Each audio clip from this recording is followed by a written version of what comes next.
Bunso, pwede ka ba mag-artista?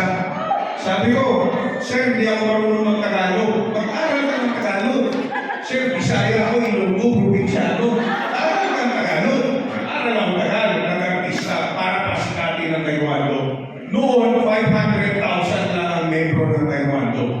Ngayon, dahil sa trabaho ko at inikot ang buong Pilipinas para magbigay ng eksibisyon at mga seminar, 10 million na ang mga kabataan ng Taekwondo sa Pilipinas. Pagkatapos yan, napasok tayo sa mundo ng politika.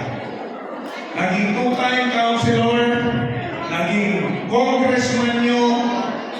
Sigurado ko, pinasilbihan ko isa sa inyo ng congressman ako. Nabagsakan sa Kongreso na ama ng work from home law. Yung batas na tumulong sa mga Pilipino ng panahon ng pandemic para makapagtrabaho sa bahay.